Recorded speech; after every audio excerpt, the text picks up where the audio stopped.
Welcome to Around the Corner, a podcast about leadership and organizational performance. I'm Ayanna James. And I'm Megan Liu. Welcome to Season 1, where we talk with 9 future-focused leaders and dig into their stories and perspective, as well as wisdom about driving change and leading into the future. At Strad, we believe that leadership is the engine of performance, and our work creates the pathways to make that possible. Conversations like this podcast help shape our own work with leaders, and we are excited to share with you. Perhaps you'll be challenged or take away an insight that enriches your own leadership journey. Welcome to Around the Corner. In today's episode of Around the Corner, we get to sit down with James Powell, a leader who has spent 3 decades at the intersection of energy, strategy, and commercial growth. Some may classify his expertise in the realm of numbers, deals made, or organizational scorecards.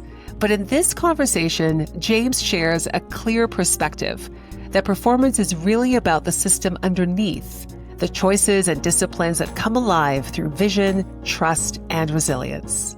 James brings both a strategist's rigor and a leader's humility. He speaks in systems, showing how clarity, trust, and adaptability fuel performance, and how strategy becomes a living capability when it is embedded across teams and leaders at every level. Along the way, he offers his 5-pillar framework, from spotting opportunity to driving execution. This conversation is a thoughtful dive into the worlds of commercial acumen and human leadership, illustrating how curiosity and accountability are some of the most effective drivers of high-performing organizations. Let's step into the conversation. James, welcome in. We're so excited to have you here today.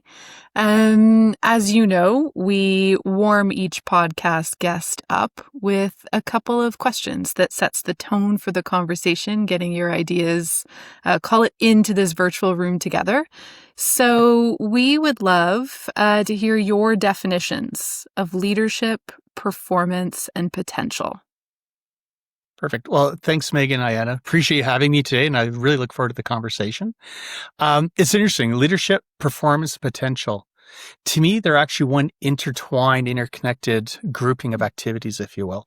And to me, leadership is really around vision with purpose and knowing where you are going and why you're going there, and having decisiveness and courage in the face of the uncertainty you see in the markets today at the fast-changing pace, and creating the integrity that earns trust along the journey, and then displaying empathy and resilience that keeps people with you along that journey. Then performance is really delivering meaningful results. Block out all the shiny objects, the squirrels running by, and the challenges you see on the day, and pair with focus and discipline. That focus and discipline creates momentum that compounds over time. And then potential. Potential is the bridge to me between today and tomorrow. Seeing the capabilities for they're fully formed and seeing what could happen tomorrow, whether that's for people, staff, employees, or opportunities in your business. It creates space for growth, giving people the courage to stretch and try new things. When leaders unlock potential, performance becomes sustainable. And we bring all 3 of those working together, leadership that inspires, performance that delivers, and potential that grows. You get results today, but momentum to go forward to tomorrow as well. Oh my Beautiful. gosh. Wow. Oh, wow. That was incredible. You can just see it, feel it, all the little words, very intentional that you just said. We're excited to unpack those together. Ayanna? James, you think in systems. So thank you for that. We're going to have so much fun because I think the Strad, the S of Strad, sometimes you can think of as like an S for system as well. We're all about the system. You just did a beautiful job there, as well as gave several hashtags. Okay. James, let's talk a little bit about your leadership journey, how you have become the leader that you are, some of those highlight moments of transition, and maybe what kept you in the leadership game, those values that you leaned into along the way. Yeah, it's been a very eclectic journey. I'll say that. Almost 30 years of strategy and commercial development. I've specialized across the entire energy value chain from the upstream, midstream, downstream, energy offtake agreements on almost every energy product there is other than coal. And as funny as it sounds, going right back to my very beginnings, I started off the first several years in trading, whether it be hedge trading or spec trading. And through that, I really learned the value of the transaction life cycle, whether it's a trade or an asset acquisition or a greenfield opportunity, and understanding how value leakage can occur along the transaction life cycle. And that really taught me about risk management, minimizing value leakage, and ensuring the deal you create today is the deal you realize tomorrow. And lastly, it really taught me how to make fast, thoughtful decisions, though perfect information, as of course, trade environments, things move quickly and you have to make a decision. From there, I took those skill sets and expertise in the commodity industry. And at this early 2000s, Alberta deregged their electricity, natural gas. Mm-hmm. I took that expertise and built a brand new business on the commercial and industrial retail business line. So again, taking that transaction life cycle, started building upon how that works in a new business and how you build that to grow. And that's where I really honed my expertise around commercial agreements, negotiations, and development of those structures and strategies. Obviously, economics, deal structuring, growth, and strategies on that. It was also where, talking about leadership, I cut my first leadership teeth, if you will. And it was interesting. You kind of grow up with a bunch of peers around you, and then you move to that leadership role. And one day you're a peer, and the next day you're leading your peers. And that was a really unique journey to realize, okay, how do you shift and transform your style, but yet at the same time, you're still managing those relationships and try to work through others to get the goals for the organization to achieve. And that was an interesting time, and learned a lot about myself and what is an effective leader and not. And I think one of the key things came out was integrity and trust for me. And I think those two key things really started to be founded there and move through my career. After that, moved to International Oil and Gas Company, where I was part of a team that rolled out performance management across the enterprise. And that was a really unique experience, again, where you start talking about the systems, Ayanna, and how you look into the future and drive. And it really taught me the power of performance management and how to set appropriate goals and how to have proper dialogues and get the most, both out of your business, but out of your people as well. In the last half of my tenure there, I was heading the commercial operations for their global trade organization, where I really fine-tuned strategy development, and I'd argue my overall commercial acumen with all the multiple business lines and commodity lines that we'd owned and operated on. And from there, most recently, I was at a large international utility company. In the first half of the utilities experience, I was leading some global M&A teams, linking strategy and economics and value. But at that time, really realizing the importance of operations, people, and cultural fit to drive that value. And then the last half there was really building a clean fuels business, where I really feel like I've kind of accumulated all these skills and experiences through my career and culminating to one large brand new business line as we start moving towards decarbonization on a global level and developing a robust strategy, where to play, what it will take to win, and the capabilities needed to be successful. And that really became the culmination of my career. And then now, I'm in a new chapter, developing consulting business, helping companies solve their strategic and commercial challenges.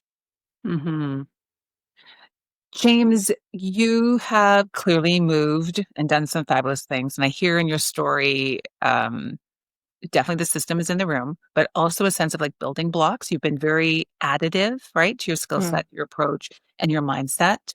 The question that comes up for me is, how did you know that the next transition, the next step was the one that you needed next or that you wanted next? Yeah, it's a tough question. And to me, it was two pieces, actually.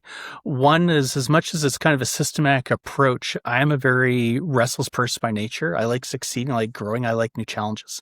And I find once things get comfortable, people will say stable, I guess. But when I start getting comfortable, I get bored. And I want to be challenged and see what that next horizon can be. So that's kind of the wake up call that it's time to find the next opportunity.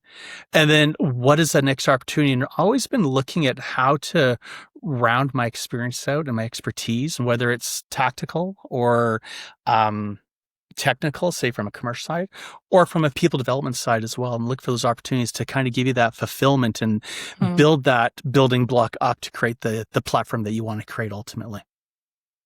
James, thank you for that thoughtful response. It really reminds me that leadership is a choice. It also reminds me of a friend who will often say, get comfortable being uncomfortable. And when you feel like either things are getting too easy, like you want to get after the uncomfortableness because that's the edge of growth. Yeah. And leaders can choose to either step into that or when they say no, thank you, to be honest about that. And, to your language of value, have the integrity to say, I'm actually not willing to do that rather than step into it and pretend or fake, right? That's a role that they want. So thank you for that. The values of integrity and trust, they themselves are very big words. In your own speak, what are those two things? Oh, those are foundational, both to me personally of how I operate and handle myself on a daily basis, but as well as I look at developing teams and working with people. Those are incredible attributes I look for, and I lean into them very heavily. That I find integrity, first off, is a big, really important word where do what you're going to do, or do what you're going to say what you're going to do, and do what you're going to say.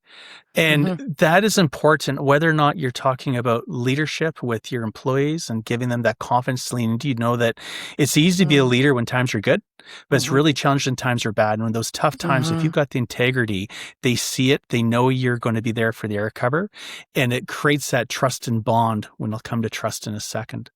Commercially, though, as well, it's also incredibly important. When you're sitting at a negotiating table and you're negotiating a deal or a large contract, you have to have the integrity. Your word is your bond. Even though you're creating an agreement that the lawyers will haggle over and negotiate and get every word perfect, it's your integrity on the line for that deal, and you sign your name. And to me, your signature is the most important valued asset you can ever have. That once you sign something, that's saying that this is you, this is what you represent. So to me, integrity for me is the foundational block, if you will, and for my team to have that. Trust is the extension of that. With integrity, when you build those relationships and you have trust, I would far more prefer to have someone that you could really trust working with you every day than that top perfect performer that may not be as trustworthy. That it's easy, again, to have a great performer, but when those times are tough, and there's a lot of them, that having that trust there, know someone has your back and they know you have theirs, that's where the base of a high-performing team really starts to come out in my mind. Love that. Thank you. Okay. James, I'm excited for the next conversation. You have just evidenced your depth of strategy, commercial, performance acumen. I'm wondering if we can go on a bit of a journey, the three of us, and pull out all that you know, paint a picture of how those words work together, paint a picture, your worldview of what makes for a high-performing organization. You game? Sure. Absolutely. Yeah. Okay. You and I, let's bring the audience into our running joke. The word strategy. What does it mean to you, James? Strategy is a big word again, which is interesting that a lot of people use it in many different ways. It almost comes down to your own vernacular, what it means. And it's almost to the point now when I talk to them, like, well, what do you mean by strategy? I almost start the conversation there. That strategy for a lot of folks that you see, and they may not intentionally show it this way, but a lot of people feel in strategy is really blue sky thinking. I've got these great ideas over here, and let's just have these great ideas. And then that's it. And then that's where you start trying to implement these things. They don't have the follow through, and things start to become challenging and ultimately fail. Whereas to me, strategy is that first step, if you will, of a full commercial acumen. And that's the beginning of your journey. And you know the strategy is going to be this at a high level. And you know at the end you've got a goal or an objective. And then really that's the start of a commercial journey. And you got all these building blocks along the way to line out that commercial journey to get to the final answer. And to me, that's the definition of strategy, is not only what is it, what are you going to do, how are you going to get there, and how do you drive success out of it? Yeah, great. I had the fortune of, many moons ago, you being my teacher and teaching me, the innards of commercial and, helping me learn about performance management and commercial and strategy execution. So can you keep going paint your picture, if strategy is this and it's about the commercial acumen or the commercial building blocks to get there. In your view, what do organizations need to get right, need to have in place in order to get to high performing? There's a lot of pieces of that without any question. I think at the highest level first, if you will, is really successful organizations to me have to have the foundation for even get to commercial strategy or commercial acumen. There's this kind of the initial building block that you have to have. And the common theme I've seen is having clarity, trust, yet again, there's that word, and adaptability.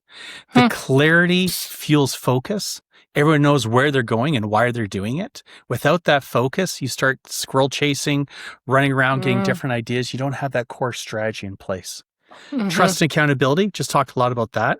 It builds discipline. It empowers decision-making that leaders can't be everywhere and do everything. You need to empower your teams. You need to allow them to have the decision-making ability.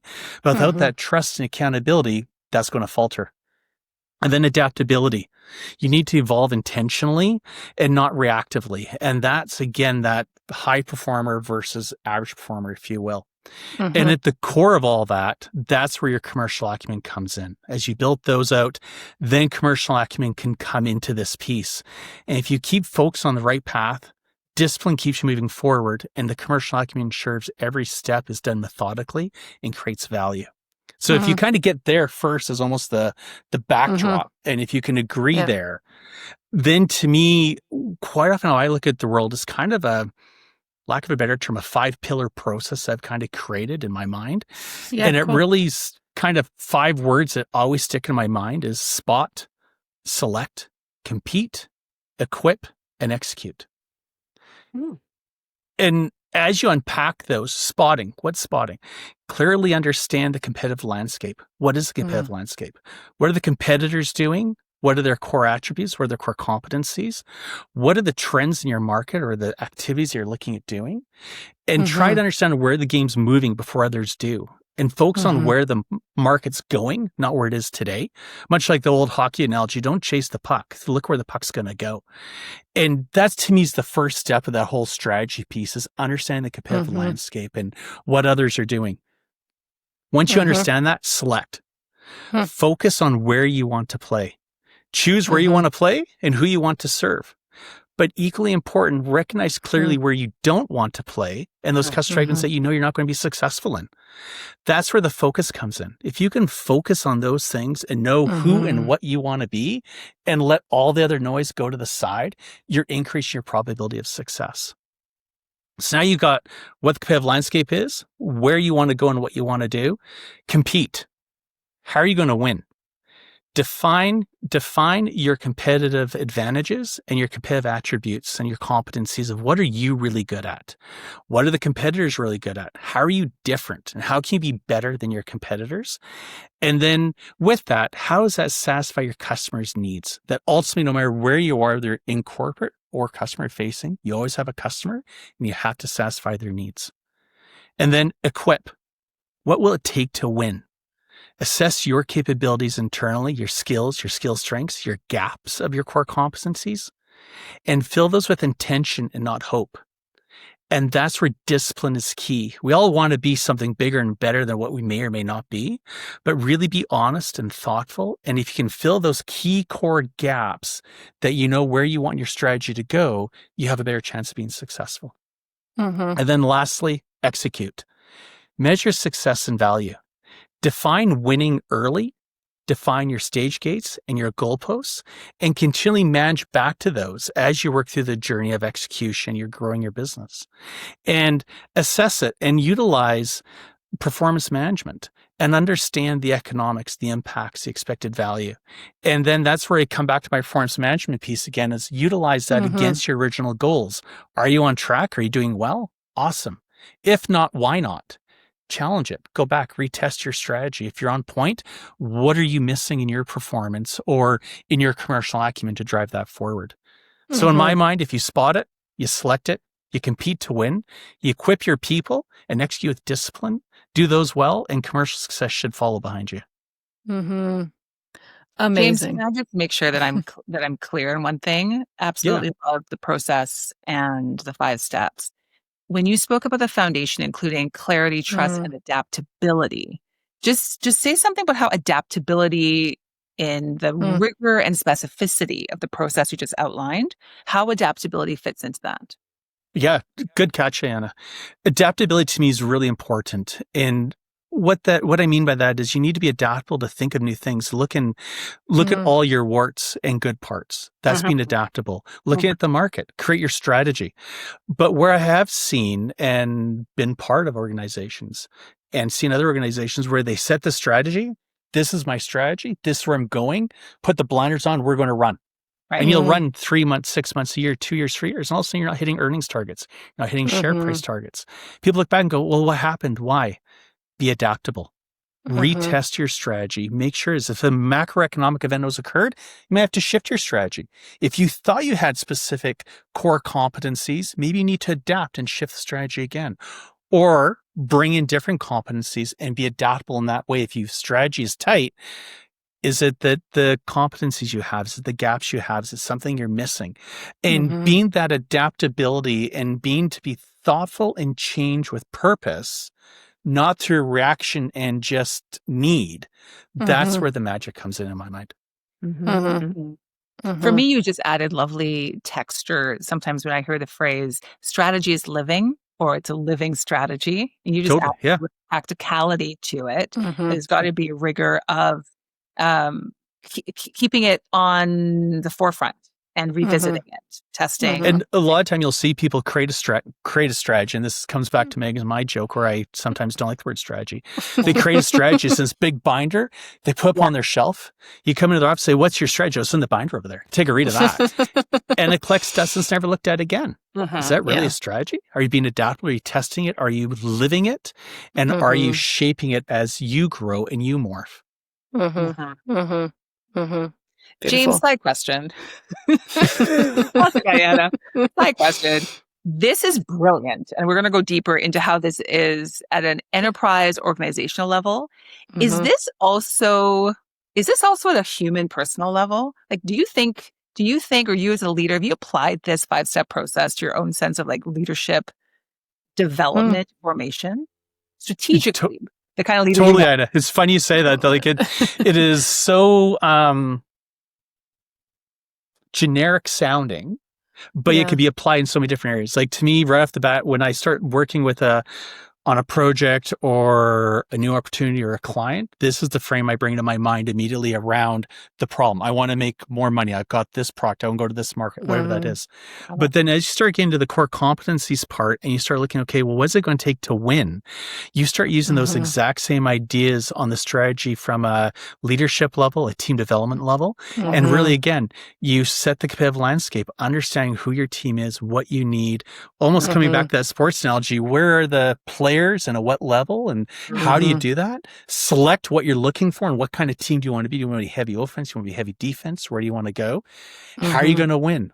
Do you have the right players and the right bench strength? How do you bring that bench strength in? Compete to win, and then you get that team going with a lot of integrity and trust, and that's how you create a high-performing team. So you're right. This framework, in my mind, is initially used for commercial, but it's also very much how I live and breathe about leadership and team development as well. Yeah, well done. Well done. The playbook is clear. Yeah, it's totally James's playbook, if you will. Yeah, here and now. Trademark that. Digital products to come. James, let's pick up where Ayanna just seated us. A beautiful process, a beautiful frame that you've painted. Where do you see this process happening? You know, is it the role of the chief strategist? Is it the role of commercial? Is it the role of executive? How is it translated into the organization? Just, I'm curious around, take your beautiful process and then help us work through when, who, how is it done within the organization? I would say yes to all of that, actually. That it's interesting. A lot of groups and organizations see, they think like commercial, that sits in the CEO's office or the CFO or maybe chief commercial officer role. And Yeah. it's all commercial, therefore must be strategy, economics, number crunching, and cutting deals. The reality is when we talk about leadership generically now as the average person, we often talk about things such as vision, decision-making, communication, resilience. But the heart of it, for how fast markets are changing today and businesses have to evolve, whether it's because of the geopolitical landscape, the macroeconomic landscape, commercial acumen is just as critical. And everyone in the organization is making commercial decisions on a daily basis in their own microcosm. So utilizing this framework, of course, if we're talking about the big, sexy commercial transaction, yes, but that can also be then taken down to the microcosms. Like if you think about it differently, supply chain, they're negotiating supply chain contracts on a daily basis. Are they being that structured? Are they thinking through? Marketing, they have a budget for a marketing campaign. How are they going about it? Where are they going to compete? What skills do they have? How are they going to win? HR, designing talent strategy as well. That if only the CEO or CFO owns and understands the market dynamics, customer economics, value levers that drive the business, you're going to get misalignment with the leadership team. You're going to get slow decision-making and likely costly detours. However, if your whole leadership team has a baseline of commercial acumen for what they need in their business, you're going to get sharper debates. You're going to understand the trade-offs for better, faster execution, and most importantly, better alignment at the end of the day to get that high-performing team. But I'm not suggesting every business leader needs to own a P&L. That's not my thinking at all. But how does your decision and your behaviors and your actions connect to the next marginal dollar? And how's that connect to the big picture to drive value for the company at the end of the day? There's so much in there that we love. Okay, let me try to play it back. I think what you're suggesting is this frame, this process is a capability in and of itself, and that it needs to exist at all levels within the organization. For sure, stewarded at an enterprise level and down and in and across functions, teams, business units. So I think that's really important, is that what you're pitching is a capability, and organizations likely need to be excellent at it in order to not have strategy live in a binder, but it being a living, breathing capability to execute on. And I also think you just said some really important words that if we can just take a few moments to unpack: levers, margins, and not everyone has to own a P&L to create value. So talk to us about the importance of understanding business levers. Absolutely. To me, those are the business fundamentals of understanding how do you create value for your business and how do you get that next marginal dollar of earnings, let's call that, in a profit-seeking enterprise.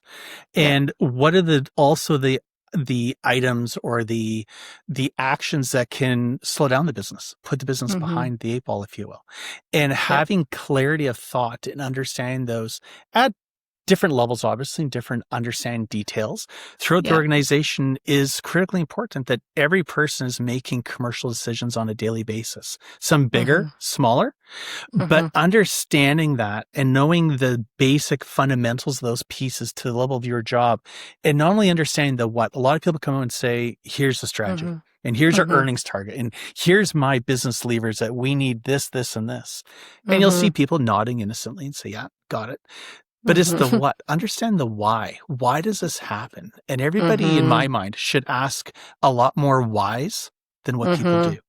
If you can ask more whys, you're going to understand it better. You're going to understand those business levers. And those then realize that there's 3, 5, 7 key things that really drive value for your business.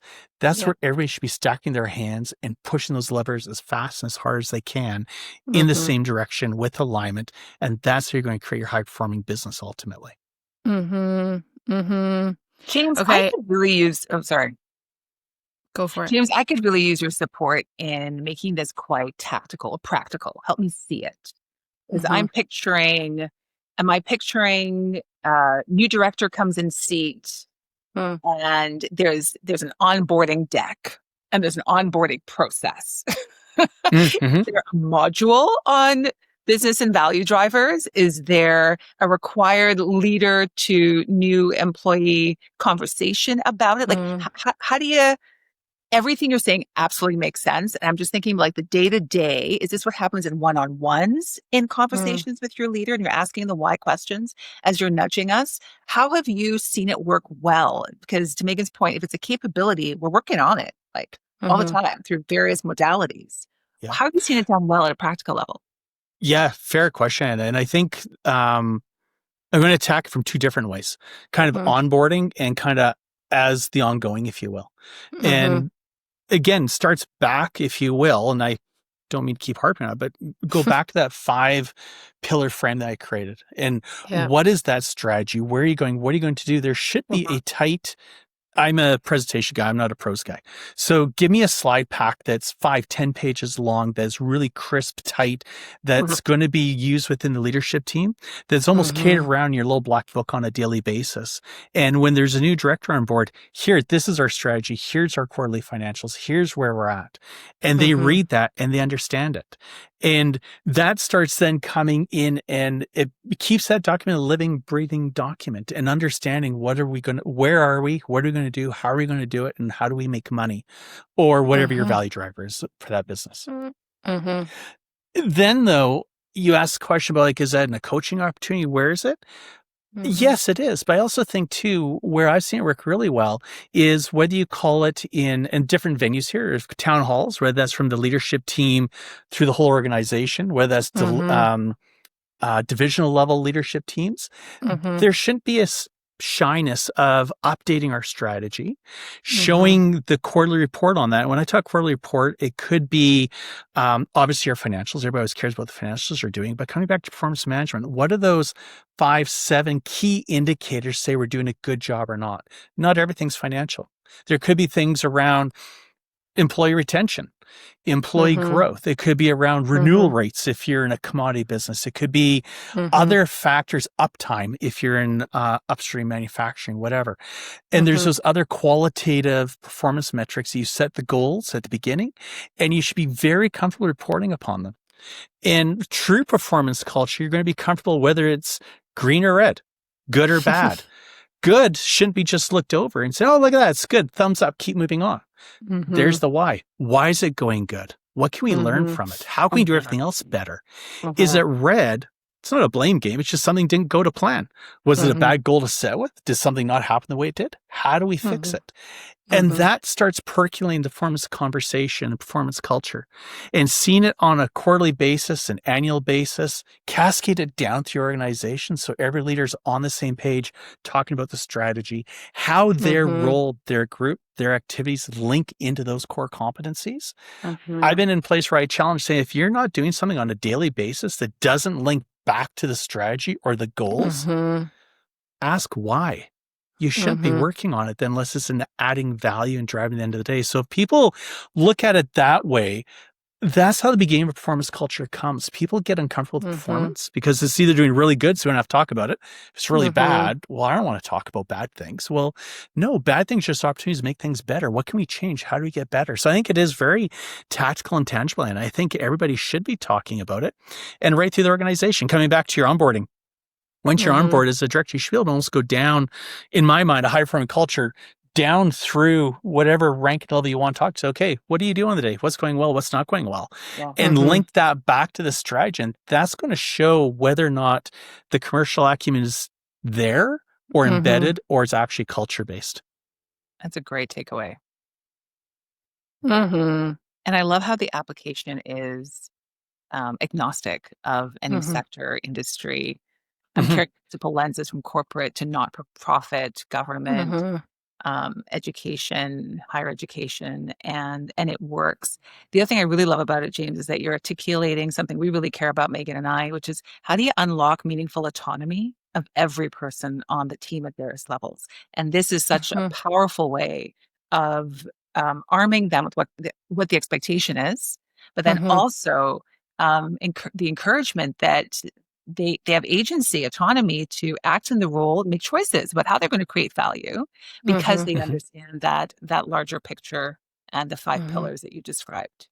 And I think as well, like you're right. And like the biggest thing I've seen in my career is that so many people want to make the right decision. They've got the competence to make the right decision. It's just lacking confidence, especially as you go, say, lower down the organization. And they're unsure. They don't want to make a bad decision. So sometimes instead of making a bad decision, perhaps, well, don't make any decision. But if you give them this framework, you give them the strategy, you openly talk about and explain the why we're going where we're going, what the goals are, what the objectives are, and here's what we're trying to do, and paint that vision, live it, breathe it, talk about it. When that uncertainty pops up in every person's day, which happens almost on a daily basis, you need to make a decision. Do I go through path A, path B? Which door do I take? If you know the strategy, you know where you're going, it just gives you that North Star through those troubled waters of how to get to the next place, and just gives people the confidence and the background to ensure that, you know what, I am making the right decision. If I can explain how this fits to the strategy, then it's a good decision. James, give us the elevator pitch on why marginal thinking is so important in good performance conversations. It's a very astute question. To me, marginal is always about the next thing, the next dollar, the next renewal, the next growth opportunity. People will look at a successful organization, say we're successful, and you may run a quarter over quarter, year over year of growth, and things are great. But the problem is, as those organizations are growing, they're successful, that's when you start slipping. You don't have the attention because you have this great growth engine behind you and you're doing well. But are you doing good? That marginal dollar, that marginal conversation is going to keep the momentum going. Instead of just having that, you've been growing at whatever rate and now you're going to grow at, say, rate of inflation 3-4% a year. People are going to say, well, that's good. I'm increasing my share price. I'm increasing earnings. But is it good? If you're only going inflation, if that next marginal dollar, if you can get that marginal plus a little bit more, you're getting that higher performance. To me, that's where when people talk about performing or high performing, performing is worrying about the whole thing and where you're going. High performing is how do you get that marginal piece up every time a little bit better? And if you push that little marginal piece better every time, now you're getting exponential growth. You're just not getting linear growth. Okay, and the other piece I just wanted to tease out of you was, within all of this, how do you foster accountability? Often organizations are struggling with that. It's what we hear, usually we're getting phone calls around lack of accountability or lack of understanding around what accountability is. Just give us your 2 cents on how do you foster accountability within this beautiful frame that you're painting. Yeah, I think it honestly comes back and starts with that whole strategy and where you're going, how you're going to compete. And again, Ayanna's words earlier about a living strategy is that a lot of people either think the strategy, and I alluded to this a little bit earlier, sits in the CEO office or the divisional leader's office and they own strategy. They might. Your culture might say they own the strategy. They own it, but it's everybody's job to drive towards it. And so the more you can share it and the more you give people visibility to it and create that vision of why you're coming to work every day and where you're going and what you're doing to drive that value and understanding and seeing again that linkage back that if I do this task, whatever it is, if I can link it back to see the value it's creating on that strategy, that creates first off ownership. Then creates pride because you're seeing how I'm affecting the business. And then when you get ownership and pride, you start creating accountability. Where I've seen people don't have accountability is when they don't really understand why they're doing things. I don't know why I'm doing this job. I've been told I got to work this spreadsheet. I got to do this sales channel. I got to create this supply contract, but I don't really understand why.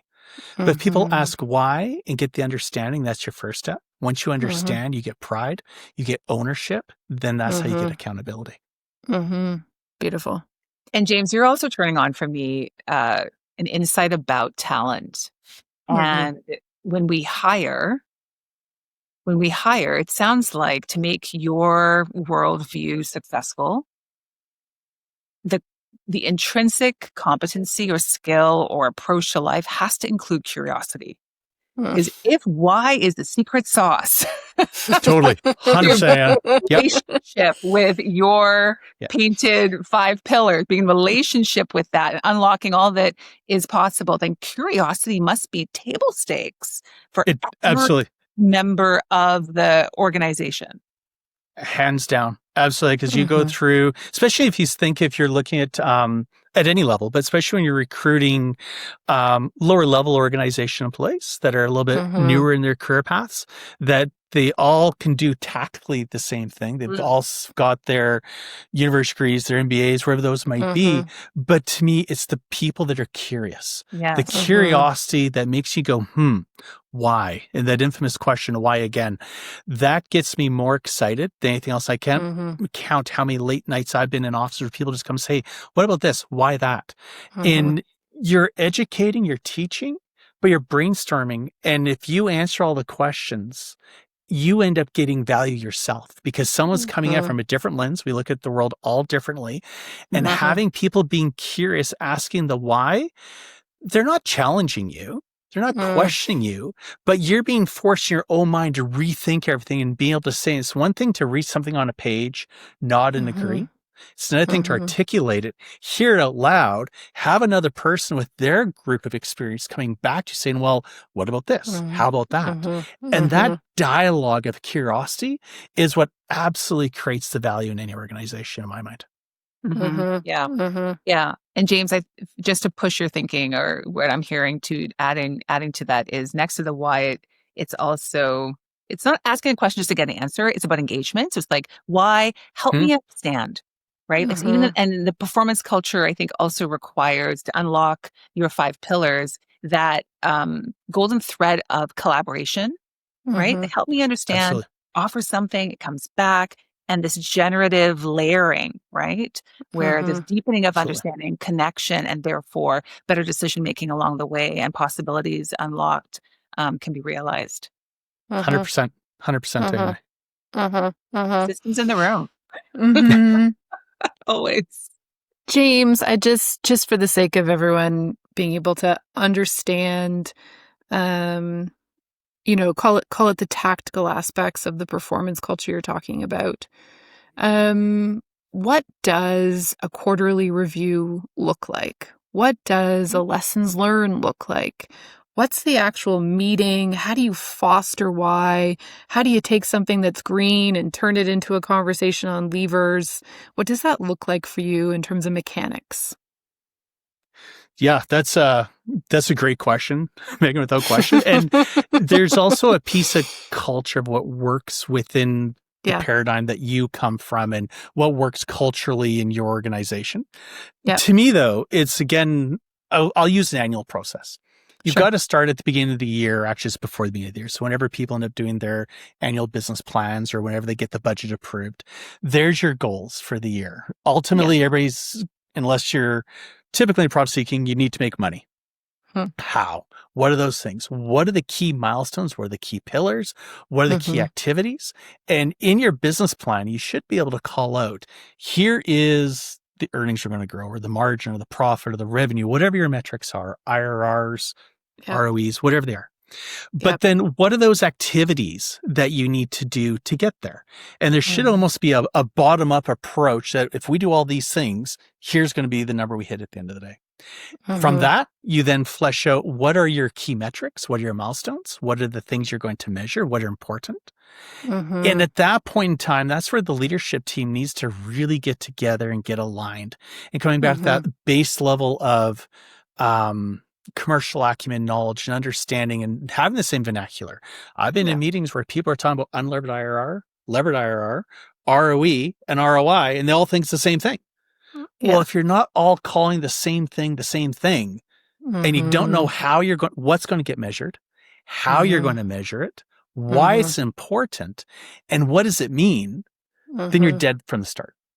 So the key thing is at the beginning of the year, beginning of your cycle, land on those. Understand it. Cascade those down through the organization before the beginning of your time period, called the beginning of a fiscal year. Let's call it that. Get that pushed down through the groups. And then, to me, actually, it's on Depending upon what the activities are, say up at your leadership executive levels, probably quarterly, you look at these things. It'll be a combination of financial metrics and then performance metrics of what are, say, your renewal rates or whatever those metrics are, up times, your operational rates, turnover rates, whatever it might be. And looking at those. And then as you go lower down to the organization, it could almost become a daily basis. If you think of, say, site level manufacturing or on-site midstream assets, you're doing things on a daily basis to create the uptimes and to create the ability to put throughput. So maybe you have measurements on a daily basis, but whatever's the right cadence for your function, whether quarterly or all the way down to daily, you set that frame up so you know what you're leaning against, you know what you're going to be talking about, what you're measured against. But then one of the key things I learned when I was talking about implementing performance management many moons ago, a lot of people think performance management is the boss coming in because everybody has a boss. And they say, it's red or green. What did you do? Why did you do it? Instantly, if it's all green, you're going to have employees jump up and it's like how awesome I am. I'm the best. Look at all the great things I did. If it's all red, employers are going to climb up and not say a word unless there's a lot of trust and confidence in the room. To me, flip it on its head. A leader shouldn't talk. Leaders should listen. Put into the room, have the employees come into the room or your reports and say, here's the objectives we agreed to the beginning of the time period of the year, whatever it is, quarter, day, whatever. And here's what's green, what's red. And that's where you come back and say, okay, well, why is it green? Don't celebrate. Explain what you did. How can we take that and leverage that, whether it's our team or another team in the company? If it's red, what could we do differently? And be the person asking the questions if you're in the person of authority, not telling. Because it's those below you that are actually doing the work. It's those that know what's going to happen and how they make the change. And that does two things. It empowers the employees to get things done, but it creates that infamous word of trust and confidence again to let them move forward and get the next thing going. Yep. James, I'm curious around risk tolerance. And you and I could probably have a whole conversation on financial risk tolerance against a certain marginal analysis, all of that. Really what I'm asking for is what's your sense of risk tolerance when it comes to employees being accountable, trying things on, making mistakes? How do you think about that and bake that into your strategy? Absolutely. That's tough. That's a real tough one. To me, though, coming back to the frame, your accountability is all things we we're just talking about. To me, what I like to do is actually look at the team you have and look what they have, and you carve off full work streams or full areas of focus and accountability and say, this is yours. This is you. You're going to own, you're going to drive it, go with it. And by giving someone something large and meaty, again, it gives them ownership, gives them clarity of thought, and it gives them accountability. And then recognize as a leader that mistakes are going to happen. Even the leader's going to make mistakes. Lord knows I've made more than my share of mistakes in the past without any question. But yet I've learned a lot more from the mistakes than the things that have gone well. And very rarely, unless maybe you're a heart surgeon or a brain surgeon, things aren't fatal if you make a mistake. It could put you back. It could be frustrating. It's really not going to tip the organization over. And to me, talent without guidance, that underperforms. You need to give there's a two-way street here. You need to give the employee or the team member the accountability and the autonomy to drive and to have that success. And some days I'm going to use the word struggle. Not everything's going to be easy. Let them struggle. Let them make the mistake. But yet, as a good leader, they're not making the mistake by themselves. You're there to support the recovery. You're there to give the guidance, not to do, because it's very easy for people like me to get your hands in and just, here, let me fix it for you. But actually let them grow and figure it out and be there for the support and guidance. And I always call it the air cover. And let me be the air cover for you. I'll give you I'll help you to fix it, whatever it is. But recognize that's how you develop people, and that's how you can get them better. That's how you're going to get better results. And that's how you create that high-performing culture again.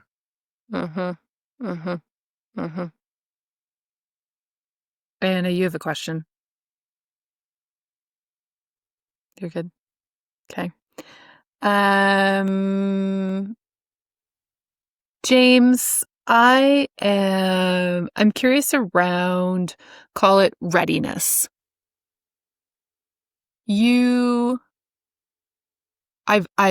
you have led me. I have been in organizations with you. Your leadership acumen, your strategic acumen, your patience, your desire to develop others, it is infectious.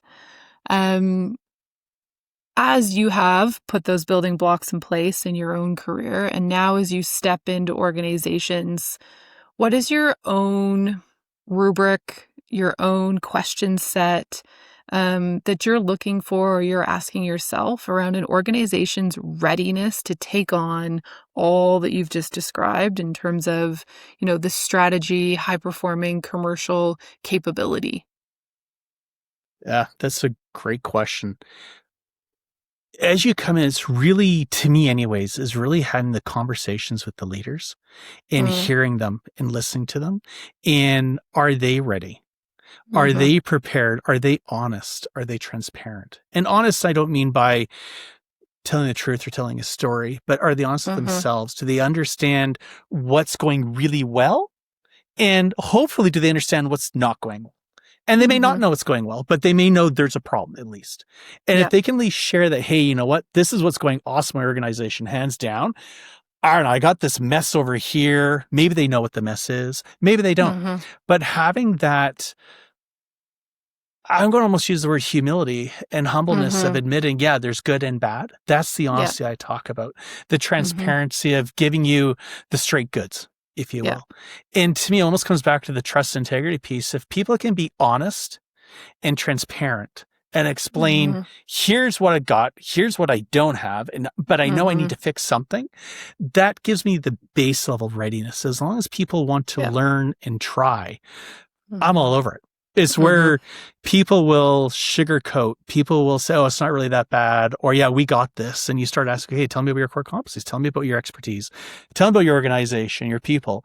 And where people are sugarcoating, not really being honest, you can still help them. You got to find a different way going about it. It's going to be a longer journey. And you need to start with them first before you can get to the organization. But from a readiness standpoint, if people are humble, honest, transparent, recognize that they're there to get better, that's an awesome start for readiness. James, I feel like I just heard you say with Megan asking about organizational readiness, that it starts with human readiness, leader readiness. Is that fair? Is that a fair summary? That's totally, that's way better said than what I said. You're right. Like organizational readiness is one thing, but if those leaders personally aren't ready, like an organization really only is people. So if the people aren't ready, then to hell with it all. It's not going to work. But yeah, you said it way better than I did.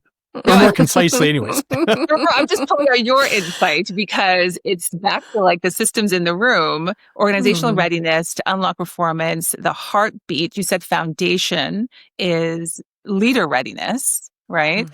Yeah.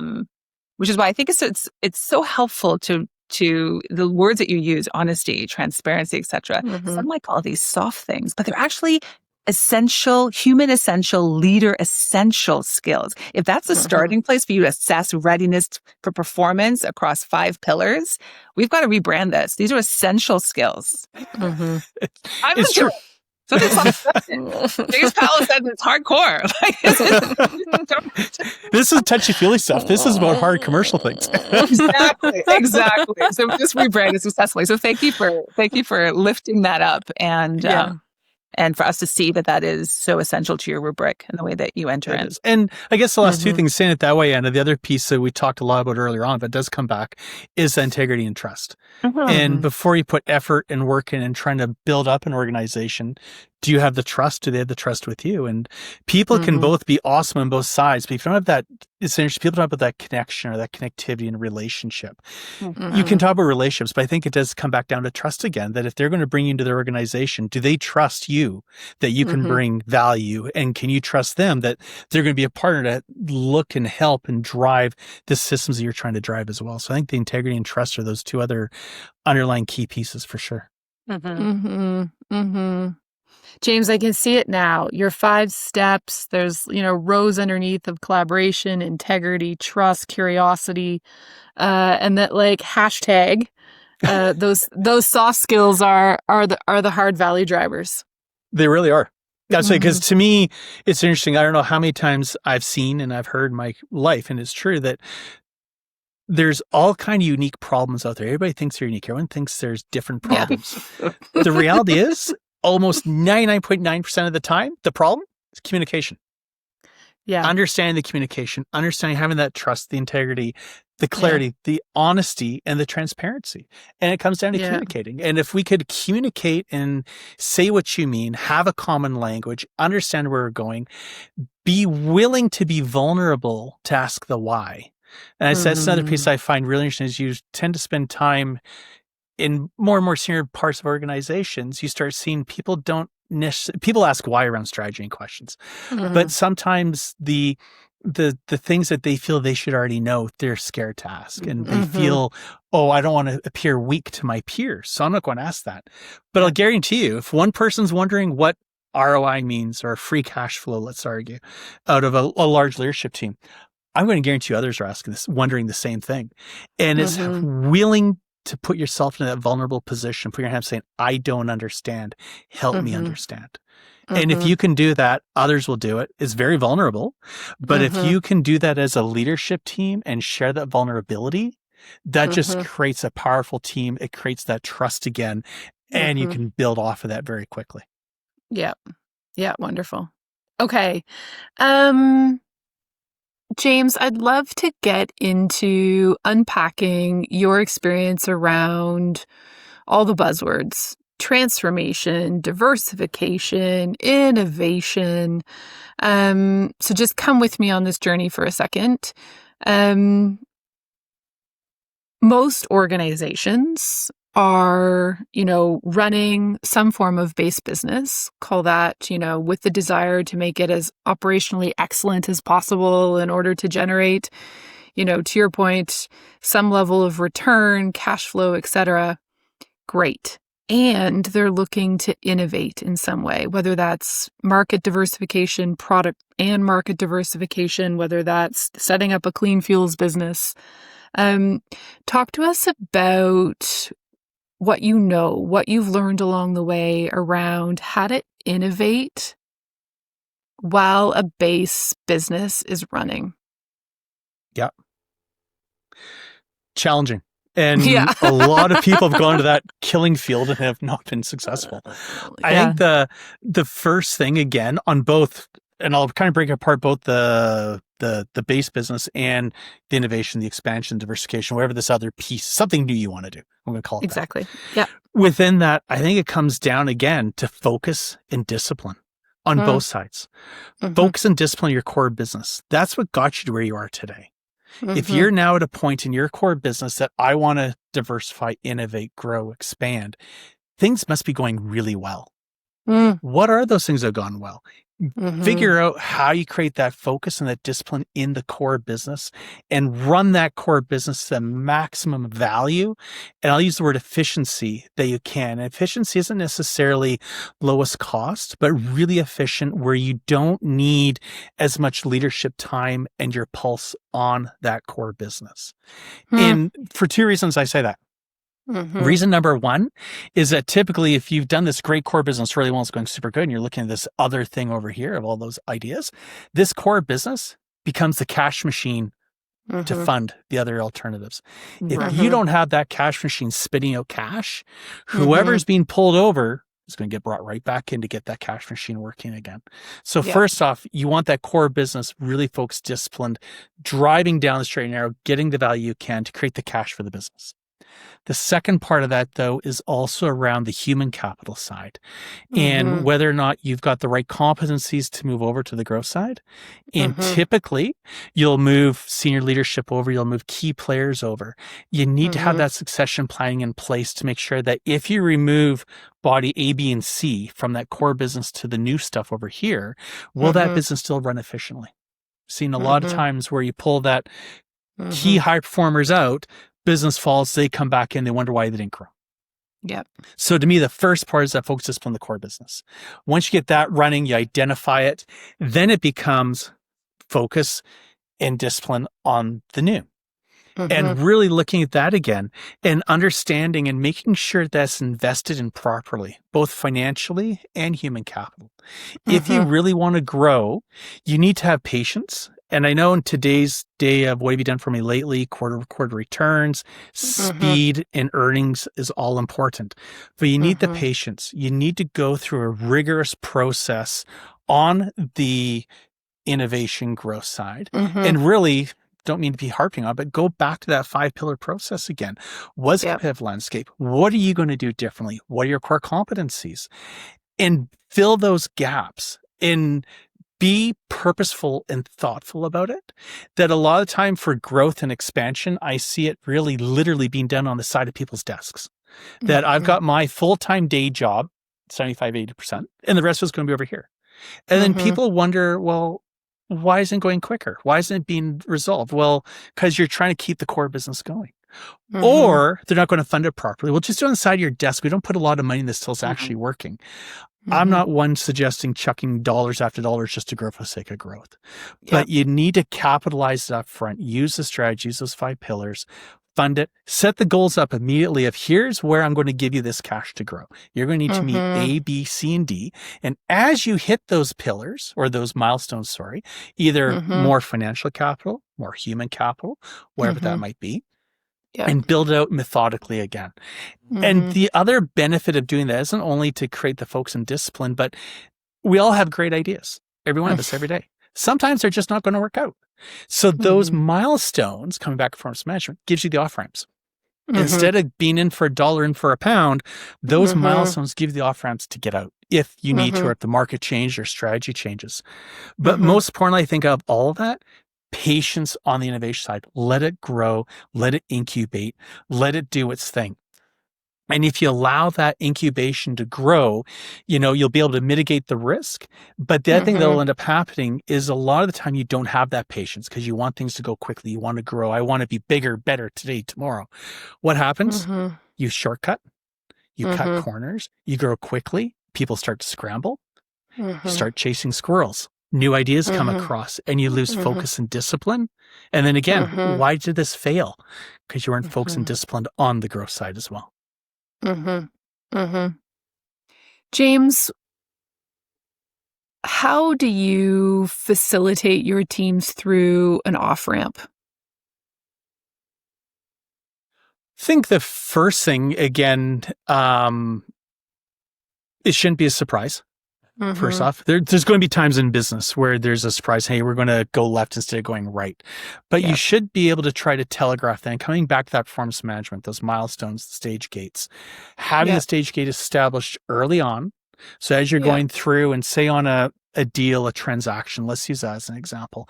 People get excited. They're in the throes of the deal. They want this to grow. We spent weeks, months developing something.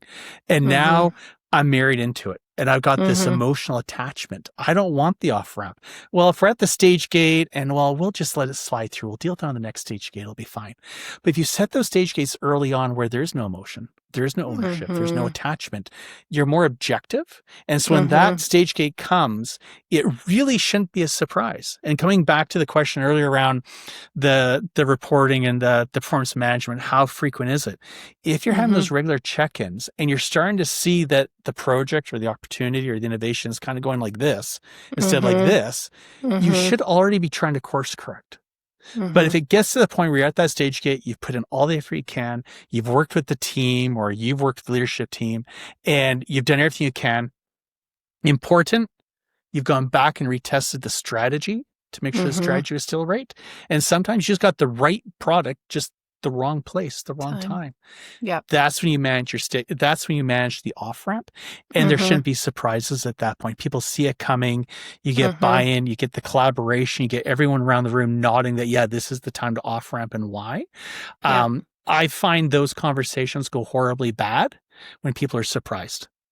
People are married to the deal. They love it. They don't want to see it bad because there has been that telegraphing, that working. But if you've got that discipline and those stage gates and those milestones, you check in regularly, there should never be a surprise when the off-ramp has to come.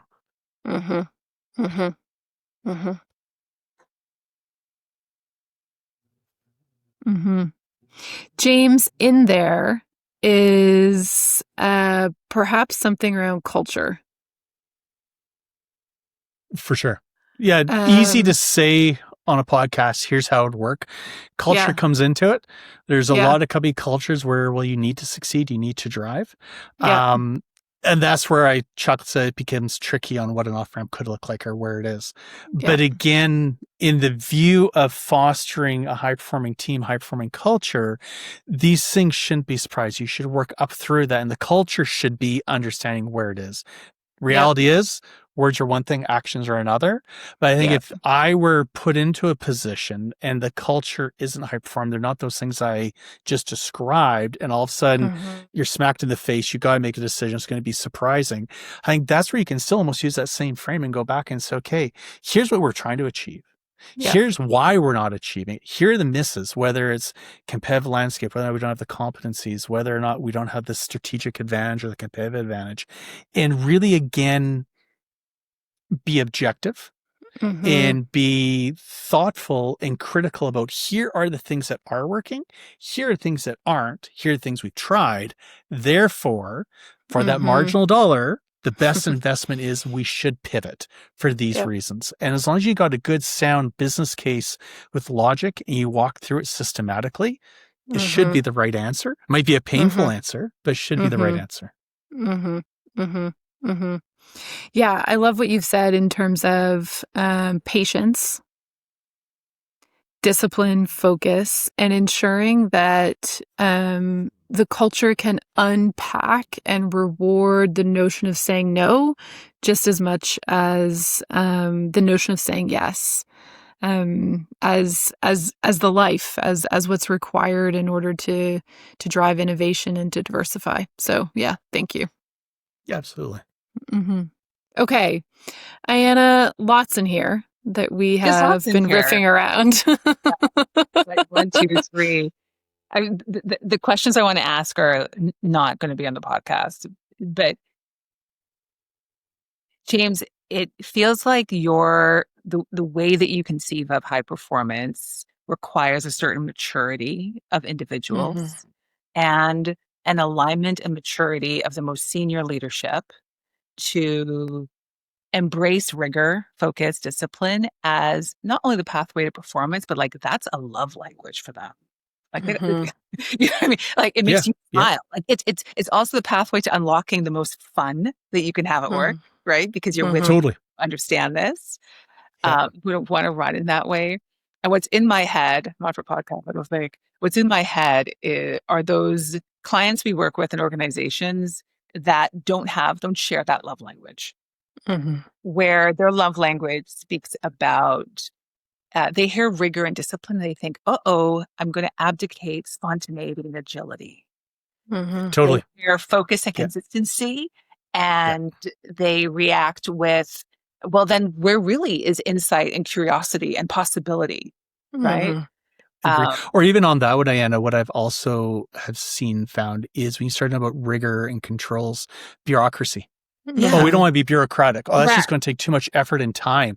And what's interesting, in an organization like that, if you're honest, people spend an incredible amount of time to avoid bureaucracy, to avoid accountability, to avoid this rigor. Whereas if you actually take the time up front and invest at the beginning of the strategy development, the business plan, the annual budget, whatever that is, take that extra time up front to plan for success.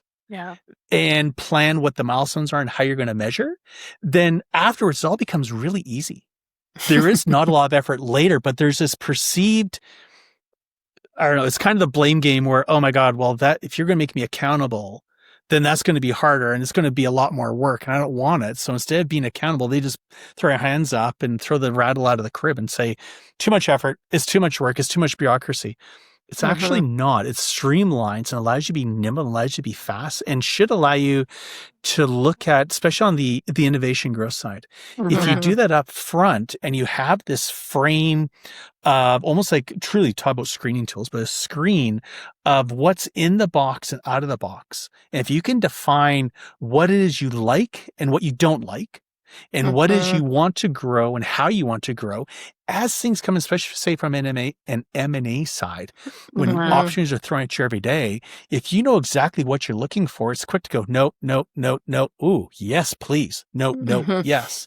But if you haven't taken that pre-work up front, you're just going to kind of wander and stagger around a bit, if you will. Yeah. I've totally bought into the thesis. You got to know your buy box or whatever the frame is, right? That you're looking at. I'm just really I'm anchoring now to the level of maturity, clarity, buy into this that your most senior leaders need. It's like this needs to be 100%. on the recruitment list of every CEO role description. And the demonstration of a capacity, a competency to articulate it and tell the narratives about how they've lived into it. Because if they don't have the buy-in, and if they're not exhibiting an ability to showcase self-discipline around these things, right? Then I don't think the cascade even has any potential. 100%. Absolutely. Anna. Yeah. Yeah. It is a certain level of maturity, curiosity, or willingness to, if you will. It took me a long time to discover this one as being a good commercial guy, at least hopefully good commercial guy. I always like the win. I want the outcome. And I want to know, did I win? Did I lose today? But it took me a long time to realize it's not about winning and losing. It's actually about the journey. And if you can embrace the journey and do all those things I say and just enjoy the journey and be curious, I don't know if you're going to win or lose, but the right outcome is going to happen. You just need to have the confidence in the journey that you go through. Whereas if you're trying to force the win or force the out, or the win or the lose, you start getting that emotional bias in, you start chasing, you start not being disciplined, and you're not really staying on that tight strategy of execution path that you outlined yourself. But if you just trust the journey and go, you actually, better things tend to happen. Well, now who I have in my head are all the entrepreneurs and, my partner in business I see on the screen. And who's funding this journey? Yeah, that's another question.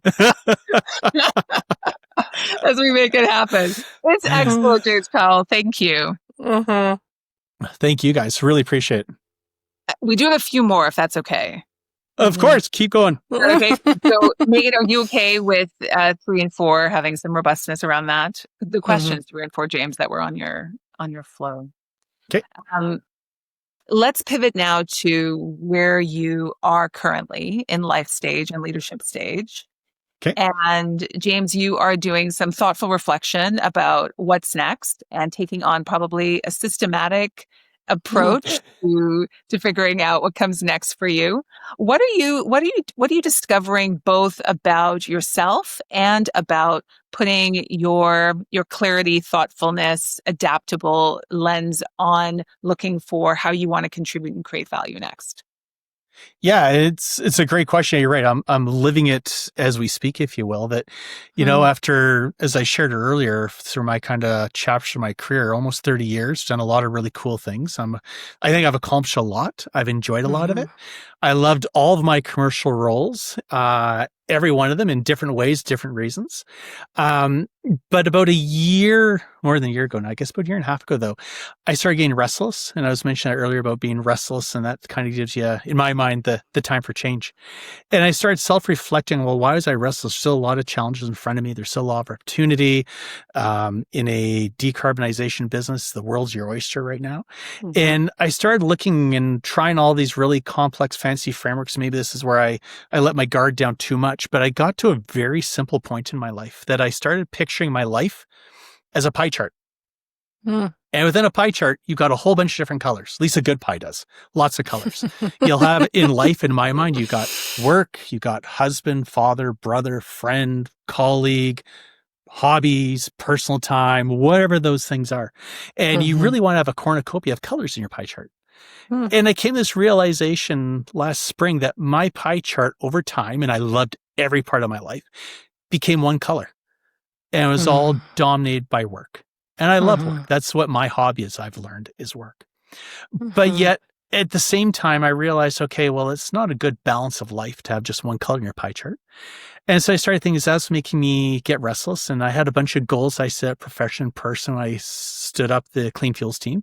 I met all those. I was very fortunate to work with a bunch of incredible people within my team. And through their development, there's a bunch of them ready and hankering to jump to the next level in their career. And they're looking to take on bigger roles. And I realized they're ready for it. And at the same time, I was realized, you know what, on the home front, I wasn't actually loving life as much as I was. I didn't feel as I was present. I was there, but I wasn't present. And so I knew my pie chart was off. Didn't know how, why, where.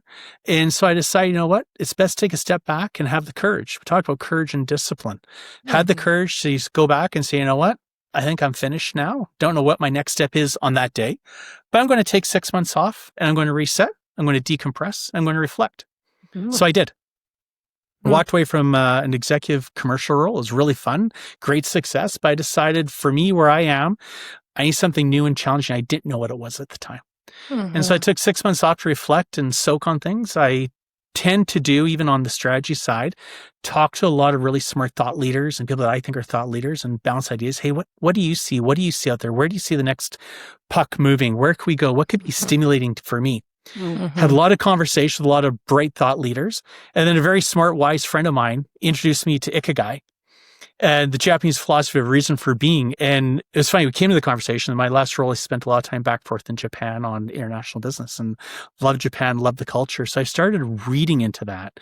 And Ikigai is really the intersection of what you love, what you're good at, what the world needs, and what you get paid for. And that resonated with me a lot. And so I used that combined with the 5 pillars of my own life of what am I good at? What's my strategy? Where do I want to go? What competencies do I have? And reflected on it that after, a lot of demanding executive roles, I asked, how do those 4 things overlap for me? And I realized, obviously, which probably is coming out in spades, I'm sure, is I love commercial. I love complex problems. I want to be purposeful and I want to make change. And so as I thought about that, I thought, you know what? Building my own consulting business, helping organizations with their really big strategic problems and their challenges and how do they get better commercial acumen through their organization. That's what got excited for me. It wasn't yet another commercial deal, trying to get another commercial agreement over the line. It's actually taking almost, if you will, this almost 30 years of experience and if you will, almost passing it on to the next generation. Here's what I've learned that I do really well. Here are things I did horribly bad. Don't repeat those. And share that knowledge with others and actually enable the next generation of commercial people to come up through organizations. And so for me, it wasn't really a career change. It was actually aligning my work with purpose and creating my own Ikigai. And that's how I ended up where I am today. And that's great. And a lovely point of entry, if not recipe for someone to take on who's thinking about their own professional pivot or their own professional, how might I, what's around the corner for me in a really thoughtful way. Thank you for that. James, as we move to the title, the namesake of this podcast, Seeing Around the Corner, and you've done a lovely job of taking us through several pillars, several key values that you hold onto. If you were to distill it into, a billboard or a wish that you had for leaders, what would you want to gift them with? What would be that concise message? I would say today, every day, people say this all the way through generation. Remember first coming to school, they say, oh, this is a really complex time. It's challenging. Yeah. And today we're still saying it's a complex time. It's challenging, but there's a lot of complexity and speed of change right now. I'd say constant change. Markets are shifting. Geopolitics are shifting. Technology is evolving. People keep saying at a faster rate every day, but really I think it is right now, especially the introduction and use of AI, machine learning, all those things. Customer expectations are moving faster than ever before. Combine that with the global macroeconomic environments and the geopolitical, it's a challenging time out there. So I would say at the end is success will equal to focusing on key things. And this would be kind of my billboard maybe, is focus on developing a robust strategy, execution with focus and discipline. Use performance management to measure and adjust to your strategy as you need. Have the courage to change when needed. I think that is the key thing, is courage. And seeing around the corner isn't about predicting the future. It's about focus, discipline, and acting decisively on those things that truly do matter. James, thank you. Thank you, thank you, thank you. From top to bottom, all the things. Just want to put our arms around you with gratitude. From playbooks to masterclass, this has been such a fascinating conversation. Mm-hmm.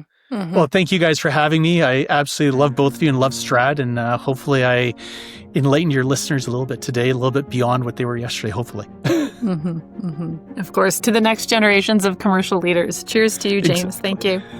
Thank Mm-hmm. you.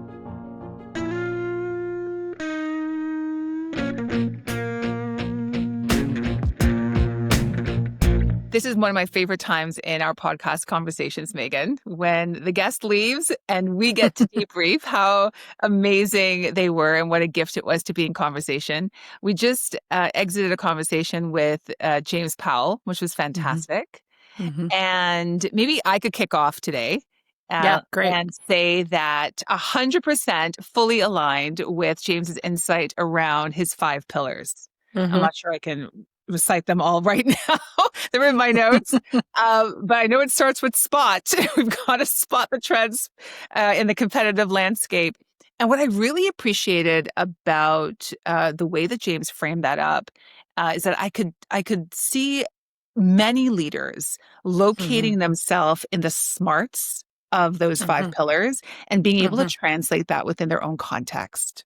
Right? So agnostic of whether you're in a not-for-profit space, you are running a family enterprise, you're running, for-profit startup, in the tech space, the logic and the thinking of it makes a lot of sense. Like that's just like a non-negotiable. And the other thing I appreciated is that he tied that to his definition of high performance and spoke about performance. The high performance just being that incremental, marginal, right, benefit that you glean, that 1%, that 1% better. And so what that says to me is that don't be afraid of taking some of this methodology, if you will, and start applying it, because it can meet you wherever you're at and then level you up. Meet you where you're at and then level you up. And I really appreciate that it makes it accessible then across a variety of leaders at various levels who want to do this with their teams or want to do this at the enterprise level. And the application possibility is in it as well. Yeah. And let me keep going with you. You asked the question of, or perhaps it was a statement and a question around the essential skills that emerge with such strategic and commercial sparts. Actually, at the end of the day, when all is said and done, play back what your takeaways are around the essential skills required for this to come to life. Oh, I thought James did a great point, great job of getting us to see that performance and assessing for performance, and when looking at the necessary ingredients for performance, the leadership foundational human-centered skills around discipline, around curiosity, the values he emphasized around integrity and trust, that those are required inputs. And so, my play is always, how do we be part of the rebranding exercise of those skills to move them from soft skills to human essential, leadership essential skills, and give them the value that they deserve, because without them, nothing else can build upon to get to better performance, incremental or transformational. So thank you, James. We're on the momentum train of rebranding babies. Okay, what about his desire around accountability? What has that caused you to think about, riff on? Yeah, again, some of those human essential skills I heard him say. I actually have not heard anyone say it in the way that he did before, which was that pride and ownership fuel a sense of accountability, right? And accountability, therefore, can lead to frames that you and I love: agency and autonomy, making better strategic decisions that support the overall ambition.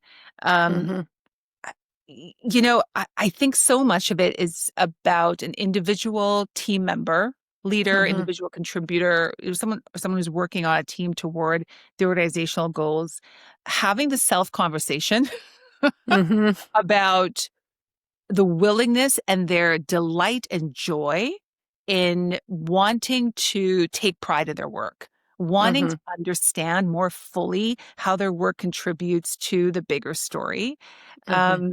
And that's work that we get to do, in coaching, when you see someone have an aha or have that personal Mm-hmm. clarity of why it matters that they give their best and that they show Mm-hmm. up, what pride Mm-hmm. and ownership in the work means for them. Mm-hmm. Um, and I think I got the reminder in the conversation with James around accountability that those are worthwhile conversations to have in one-on-ones with Mm-hmm. leader and team Mm-hmm. member, right? Revisit the questions around motivation, the questions about what brings you joy and when do you feel like you've got pride in your work? Mm-hmm. Because those are, as James so poignantly, communicated with us, if those are in place, then you're better set up for say what you do what you say, follow Mm-hmm. through, Mm-hmm. because it connects with something that actually is important to you. Mm-hmm. Mm-hmm. Mm-hmm. Yeah. Yeah.